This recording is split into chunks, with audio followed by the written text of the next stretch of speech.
O livro do profeta Ezequiel. No primeiro vídeo, conhecemos Ezequiel, o sacerdote, que está sentado entre os exilados na Babilônia. E é confrontado pela maravilhosa glória da presença do templo de Deus, mas está aparecendo para ele na Babilônia. E então Ezequiel descobre o porquê. É por causa da idolatria e injustiça de Israel que compeliu Deus a abandonar o seu próprio templo. E embora ainda haja esperança para o futuro, o livro passou a desenvolver a mensagem de julgamento divino de Ezequiel. Primeiro através de Israel e depois pelas nações ao redor de Israel. E há um momento chave no capítulo 33. Ezequiel recebe um relato de que o cerco babilônico a Jerusalém terminou, porque a cidade caiu. O templo foi destruído. As palavras sombrias de aviso de Ezequiel se tornaram realidade. O exílio foi a catástrofe mais horrenda que já aconteceu a Israel e levantou grandes questões sobre se Deus estava realmente cansado de Israel. Mas lembre-se, no final do capítulo 11, Deus prometeu que ainda haveria um futuro além do exílio para Israel. E assim, o resto do livro explora a visão de esperança de Ezequiel. Primeiro para Israel, depois para as nações e depois para toda a criação. A esperança para Israel começa com Deus prometendo levantar um novo Davi, um futuro rei messiânico que seria o tipo de líder que Israel precisava, mas que nunca teve. E esse novo Israel, que cairá sob o domínio do rei messiânico, será um povo transformado. Deus lidará com o âmago do problema da rebelião, dando-lhes novos corações. É exatamente como Moisés prometeu no final do livro de Deuteronômio. Deus diz: ele removerá o seu coração duro e irá enviar o seu espírito ao seu povo para lhes dar novos corações de carne que possam amar e obedecer ao seu Deus. E essa ideia se desenvolve na próxima visão estranha. Ezequiel vê um enorme vale cheio de ossos e esqueletos humanos e secos. E Deus diz a ele que é uma imagem, uma metáfora do estado espiritual de Israel. Assim, a sua rebelião contra Deus resultou no exílio e na morte literal de muitas pessoas. Mas também foi uma morte metafórica do seu relacionamento com a aliança. E Deus diz a Israel que o seu espírito está vindo para trazer o seu povo de volta à vida. E assim, esse vento vem e levanta todos os ossos e os enche de respiração e vida. E então a pele cresce sobre os ossos e de repente Ezequiel vê todos esses novos humanos em pé na frente dele. Essa visão relembra a história da criação de seres humanos em Gênesis capítulo 2, onde Deus fez os seres humanos a partir do pó e fôlego de vida.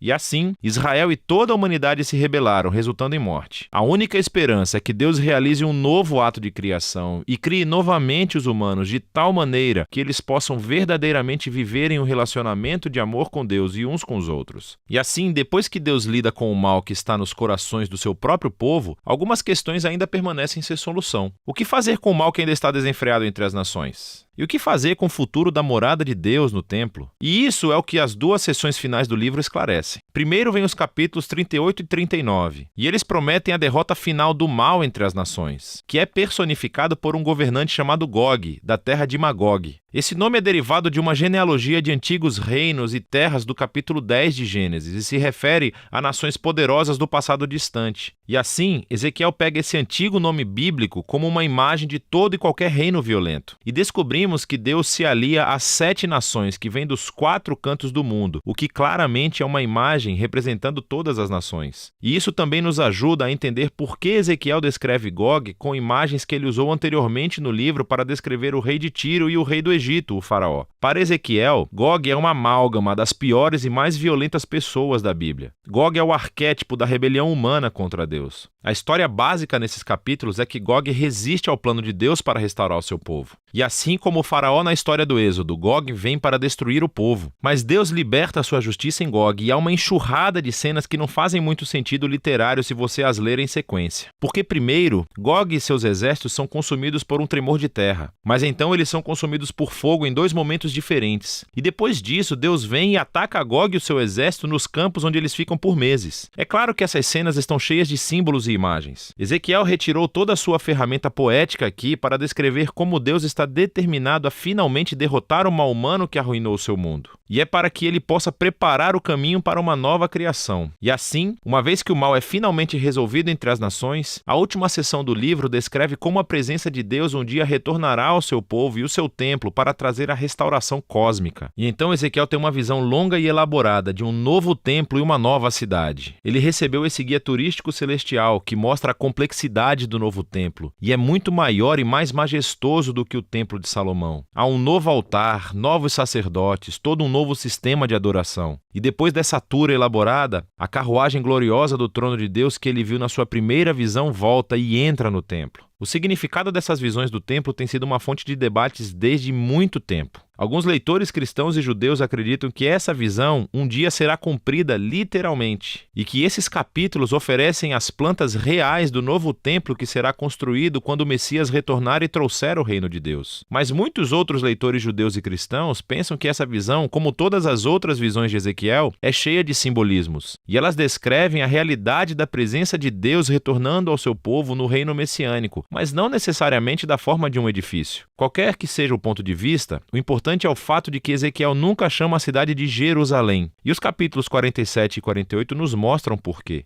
Ezequiel vê esse pequeno riacho derramando do limiar dos degraus do templo e rapidamente se torna em um rio agitado e flui para fora do templo e da cidade, para o deserto, em um dos lugares mais desolados do mundo no planeta Terra, o Vale do Mar Morto. E então esse rio deixa para trás um rastro de árvores e de vida, e o Mar Morto se transforma em um mar vivo com plantas e animais. Todas essas imagens vêm do Jardim do Éden em Gênesis, capítulos 1 e 2. E vemos como a visão de Ezequiel é realmente cósmica. O plano de Deus sempre foi restaurar toda a humanidade e toda a criação de volta à sua presença, o que dá vida. E assim, o livro termina com o nome dessa cidade-jardim. O Senhor está ali. E assim as visões de Ezequiel chegam ao fim, cheias de esperança, por um futuro novo. Novos seres humanos vivendo em um mundo novo, animado pelo Espírito de Deus que dá vida. É um mundo permeado pelo amor e pela justiça de Deus. E é disso que se trata o livro de Ezequiel.